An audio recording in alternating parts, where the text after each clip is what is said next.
Yeah, so I'm Steve Elnor. I've got a small family farm in Lincolnshire, only about 100 acres.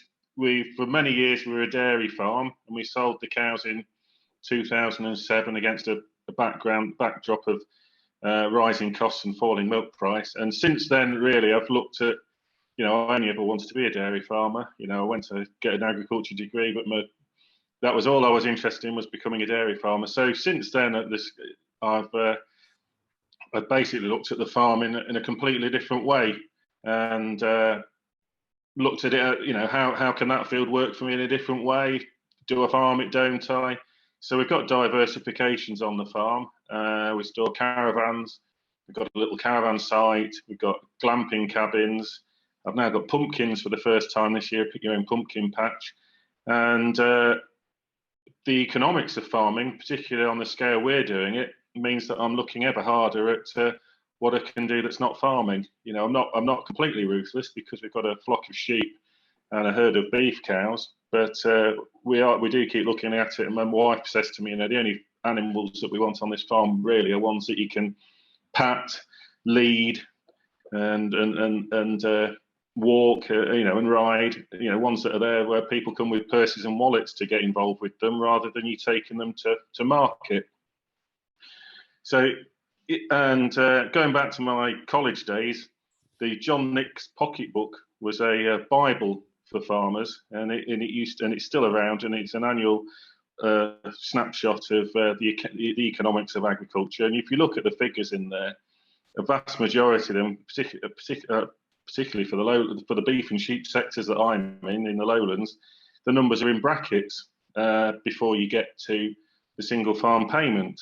And so if the single farm payment goes, then an awful lot of the farmers will go. Now, I had 7 years between selling the cows and opening my glamping cabins, working for HSBC Bank as an agriculture manager in the East Midlands.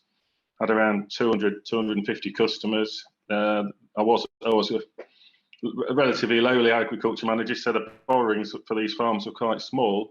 But if you looked at the performance of those farms, out of those 250, I bet there might be 10% of them that were making much of a profit at all if you excluded single farm payment. And so if you think, well, this government's striving to take away support for farms, it's committed to removing the single farm payments system. We don't quite know what it's going to be replaced with. It's public money for public goods, and the ELM scheme, but we don't quite know the numbers yet. So it is going to have it's absolutely going to decimate farms up and down the country, small family farms in particular. They'll go, as Andrew said, they will go, and we'll be increasing ever larger quantities of food from abroad. And there's an out of sight, out of mind mentality to that. Our standards are as high as anybody's in the world.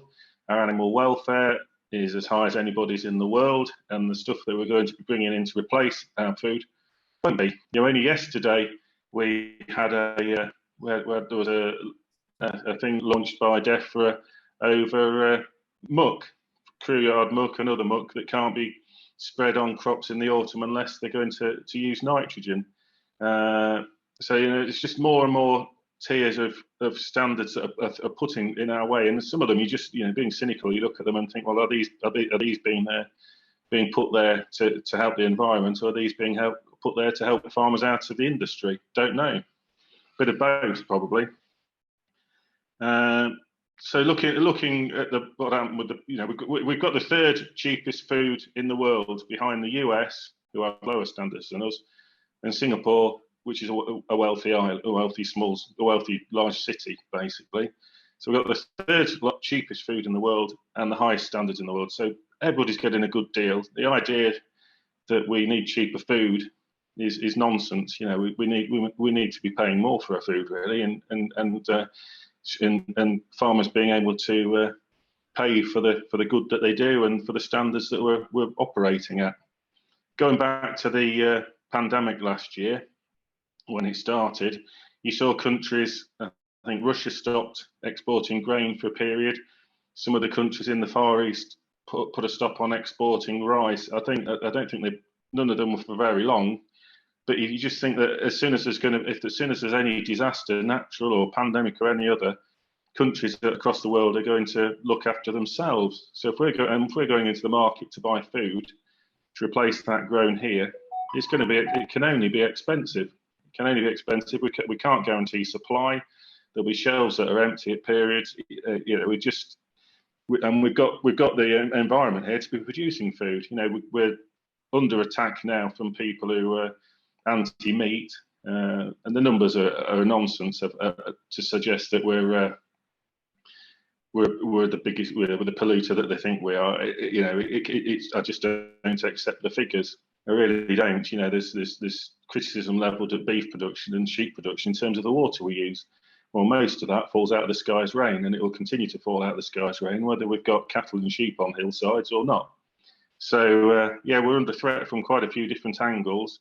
And looking at the age of farmers, we've actually at the moment there's an exit package. You can get your single farm payment paid up in a lump.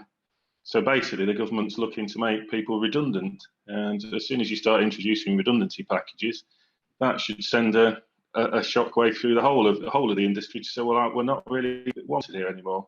So anyway, I'll end on that note and await any questions.